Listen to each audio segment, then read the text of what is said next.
kasi yung mother ko nga taong simbahan kasi siya. Naakay na kami hanggang sa hindi na, wala naman siyang kinuha sa amin na punta kayo doon palagi. Basta parang kusang loob na lang ang pupunta doon, gano'n. Tapos sabi ko, gusto ko mag-silbis pag sa Malabina, pag sa, may mga okasyon. Kaya nagkaroon ng pista, pumasok ako sa Pisteos. Ako ang namamahala ng banda sa Pisteos at saka sa Cotacoon. Hanggang sa pagsakay sa bangka, kami dalawa ni Paring Tio. Yan, kami ang, doon nag-umpisa lahat yun. Hanggang sa nawala yung Pisteos. Ngayon, pinatawag ako ni Mayor sa sila para sa Pisteos. Ayan, nasa Pisteos dito ako. Kaya ako ang chairman ng mga pag-contest ng banda dyan, yung mga grade competition mo. Ako ang chairman ng board ng banda. Lahat ng last 2 years, last 2 years, 3 years na po. Wala na nag-retired ka? Nag-retired ako sa trabaho. Very active po rin po pala kayo dahil sa simbahan. Basta sa Malabi rin. Talagang mga basta pupunta kami sa sentro ng oras ng araw. Nung dalaga pa ako, nagkasakit ako. Napilay ako. Tapos, sabi ng nanay ko, lagi kang magsimba. Humingi ka ng awa kay Mama Mary, tutulungan niya tayo. Gumaling naman ako noon hanggang sa nakagraduate ako ng grade 6 na nakatungkod ako. Nakasaklay ako. Awa ng Diyos naman, gumaling ako. Hanggang sa nakapag-asawa, naging asawa ko si Reggie. Nagkaroon kami ng dalawang anak ko pa lang. Matagal bago nasundan, 10 years. Nagkasakit ulit ako. Napilay ulit ako. Sabi ko, Mama Mary, maglilingkod ako sa iyo. Buong pamilya, akayin ko. Kumaling lang ako. Tapos, napilay ako, nung dalawa na yung anak ko. Nag-decide ako, sabi ko, gusto ko nang magpa-opera. Pero natatakot pa ako. Hanggang sa nag-abroad muna ako. Sabi ko kung anong kaloob ni Lord, ko ako magpapa-opera. Hindi ako makakarating na abroad. Yun ang hiniling ko sa kanya. Bigyan mo ako ng sign kung ako'y mag-abroad. Gumaling yung pilay ko. Kaya sabi ko siguro ito na yung sign na mag-abroad muna ako para makaipon ako ng pampa-opera. Tapos nung nakadalawang taon ako mag-abroad, nakaipon naman. Hanggang sa nagka-anak naman ako. Yun din ang hiniling ko. Sabi ko kay Lord, kay Mama Mary, kung ako makakabalik pa ng Taiwan o hindi na, bigyan mo ako ng sign. Sabi ko sana magkaanak pa kami ng isa. Inigay naman sa amin. Si Moyi nga. Kaya sabi ko, ito yung sign ni Mama Mary na hindi na ako bumalik ng abroad. Dahil nagkaanak ako. 10 years yung gap nila. 10 years. Kaya sabi ko, talagang mabuti talaga si Lord. Si Mama Mary, talagang tinupad niya yung gusto ko mangyari na magkaanak pa ako na isa. Paggamot ako ng paggamot talaga noon, hindi na ako, sabi ng doktor, hindi ka na magkakaanak. Yung kahiling ko kay Lord, kay Mama Mary, na bigyan pa kami ng isa pa kasi nga malaki na yung pangalawa ko. Awa ng Diyos naman, nabigyan nga kami si Moyi. Hanggang sa sabi ko kay Mama Mary, kay Lord, maglilingkod ako, pero hindi ko maipangako yung every Sunday sisimba ako. Ang tangi ko lang talagang maipapangako, yung araw ng kapistahan, na andyan ako. Yan ang panata ko. Karakol, nandyan kami. Kahit saan pumunta si Mama Mary, susunod kami. Ganun ang nangyari. Hanggang sa, eto na, nung nag-retired na siya, kahit ako lang muna yung pumupunta sa Amerika para umattend lang ng piyesta ng Salinas.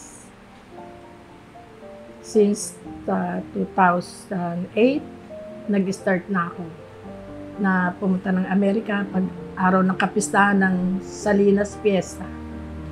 Hanggang sa nag-retire ng mister ko, kami na. Every year yon ginagawa namin. Yun ang Tapos yung piyesta rito, parada, after 2 days. Dahil the following Sunday, piyesta naman ng San Diego. Sa Ligas Sunday. Ganun ang namin, naipangako. Kung saan man ang susundan namin siya. Ito na yon. Nagmula ng 2016, naoperahan ulit ako sa hips. Ang hiling ko kay Lord, sana kung ako'y maoperahan, makabalik pa ako ng aming bahay. Sa tuwing papasok ako ng operating room, talagang nagpaparamdam sa akin si Mama Mary. Naoperahan ako ng 2016 sa hips. Bago ako pumunta ng hospital, dumaan ako kay Mama Mary na tulungan niya yung mga doktor na uopera sa akin. Na maging successful yung operasyon. Awa ng Diyos naman, nakaraos. Nakauwi ako ng bahay na 2 days lang naka-recover na ako. Sa himala talaga ni Mama Mary. Talagang buhay si Mama Mary, papatunay kami. Tapos, pangalawang opera ko, sa breast naman. Nakita sa ultrasound, yung bukol ko ganitong kalaki. So, ina-expect namin na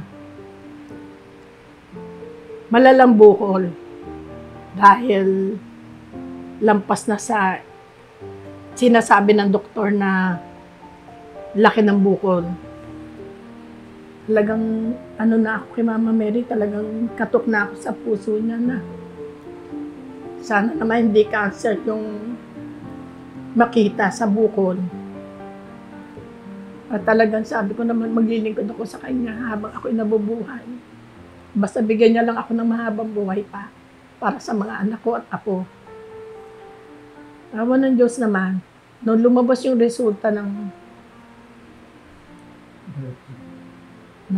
biopsy, ang sabi ng doktor, pwedeng hindi na tanggalin ang bukol.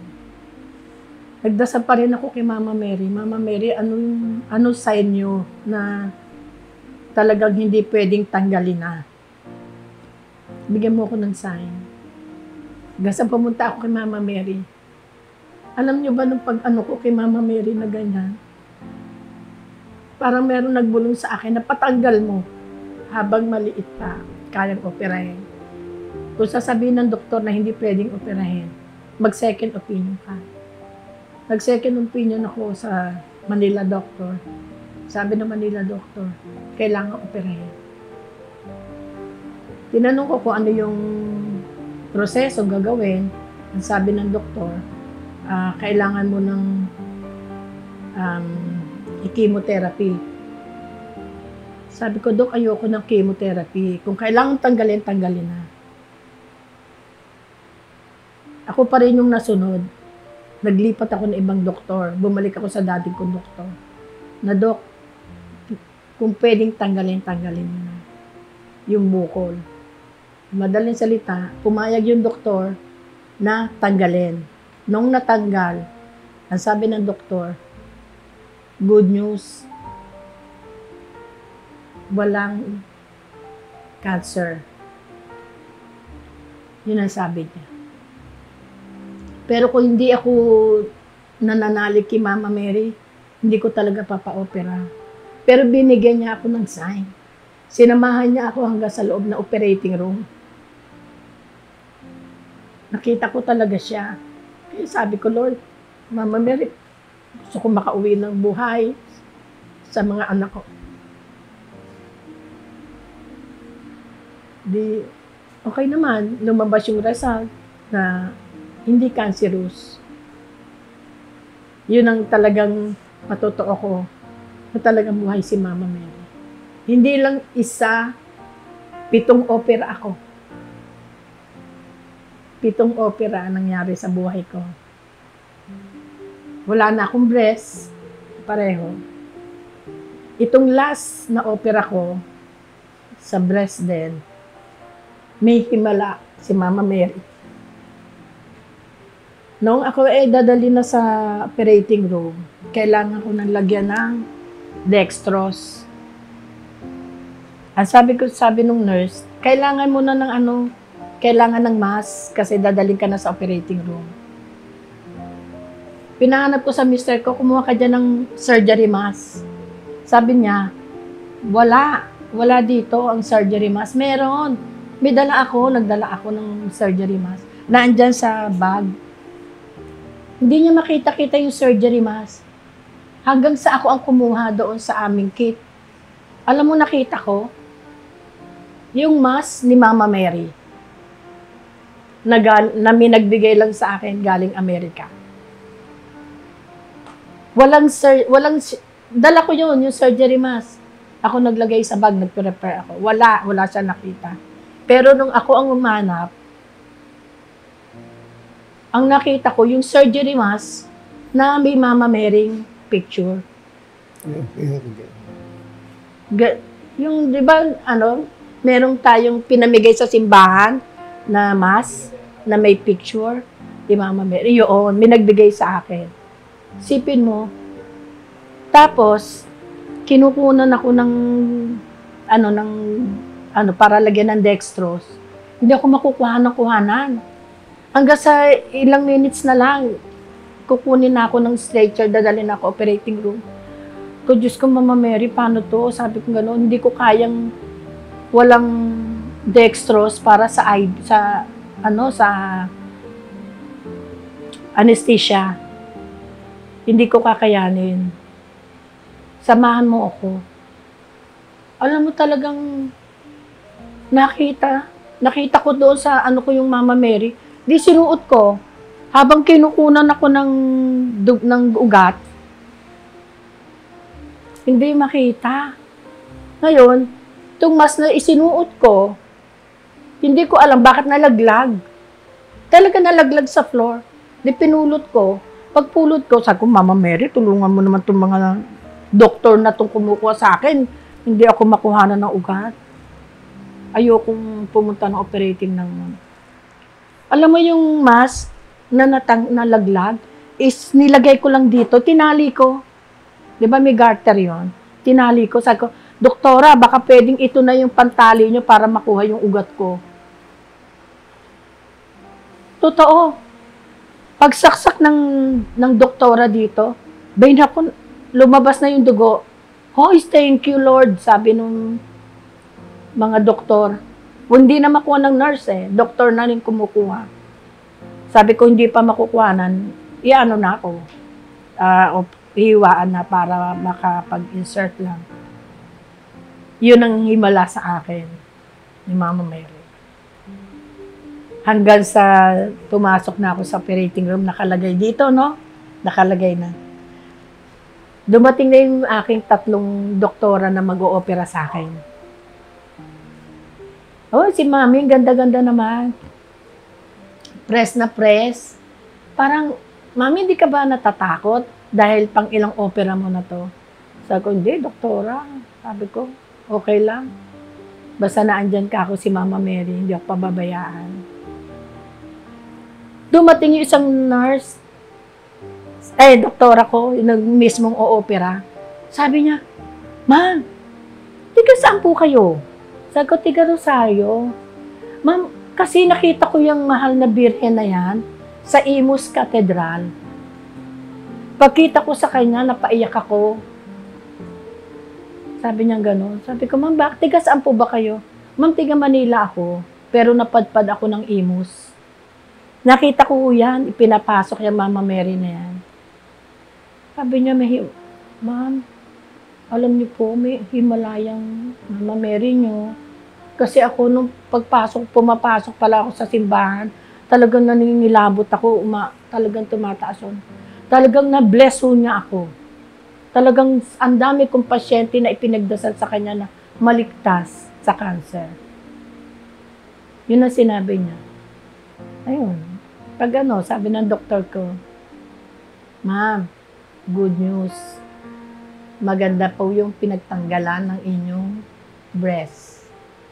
Sabi ko, doktor, ano po yung susunod na process niyo? Ay, wala na. Ma'am, walang chemotherapy? Wala.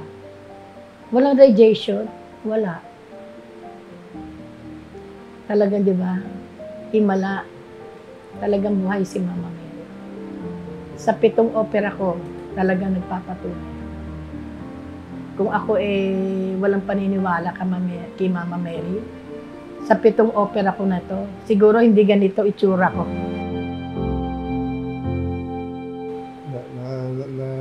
Nakatingin lang ako. Nakatingin lang na lahat ng dasal. Sabi ko, hindi pa ba yan, mga Mary, ang mga nananalangin sa akin. Yan lang sa...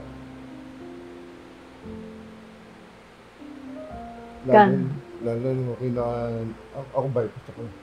Saan naman bypass? 2015 na bypass ako. Pero isa lang bago ako pumipatok sa heart center. November 25 ako bypass.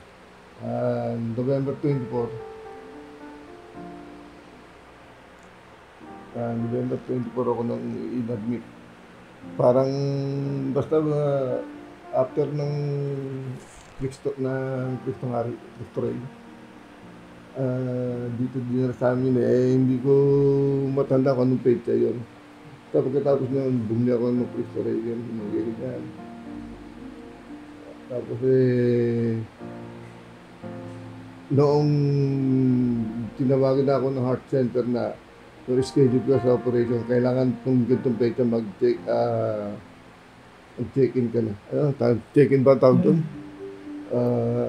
Kaya November 24, sabi ko, dahil muna tayo sa simbahan. Isa lang, sabi ko, gusto kong bumalik sa Salinas. Gusto kong maglingkod sa Salinas. Yun lang. Tapos pag opera, nung pagdating doon, tiyatakot ako, binibiro ako ng doktor na parang tiyatakot. Ito mangyayari sa iyo. Pinakita, meron talaga may orientation. May orientation. Nakita talagang papatayin ka. Tinanggal ang heart mo, lalagay sa isang lagayan, na meron machine. Tapos ikaw ginagawa sa akin, gano'n. Mataras ako sa ayoko na. Tatakot ako.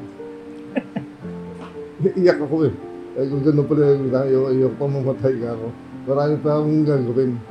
Marami pa akong mission din sa buhay ko. Ganun pa man, sa pananali ko na sabi ko, hindi ako pabayaan ni Mama Mary. At siyempre, iba yung batang Salinas ka talaga alam mo ang kan. Hindi ka pabayaan ni Mama Mary. Sabi ko, sige, bahala na. Pag gabi, dumating yung binigyan ako ng pang-ahit. Sabi ko, bakit to?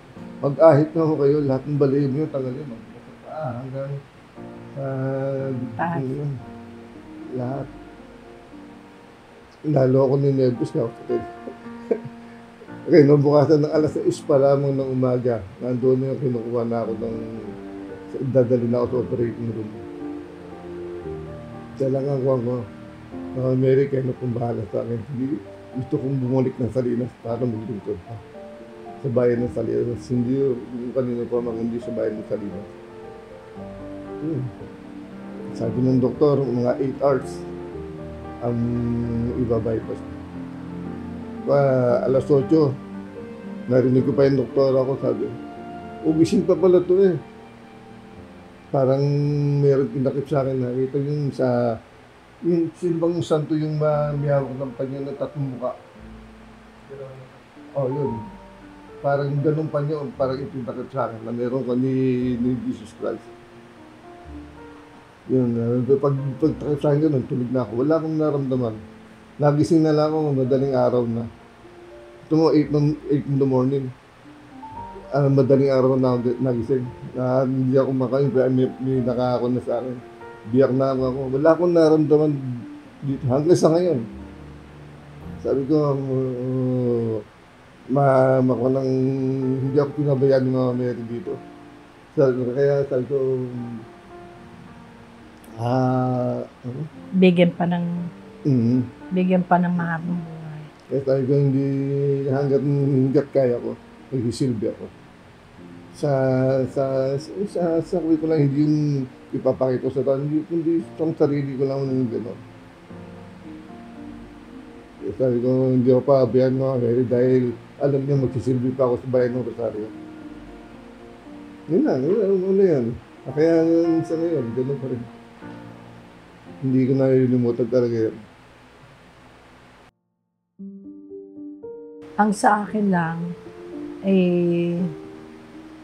talagang mag-ano na sila sa mahal na kay Mama Mary na nang magde-devote talaga sila para sa kanilang kaligtasan. At talagang may himala na mangyayari.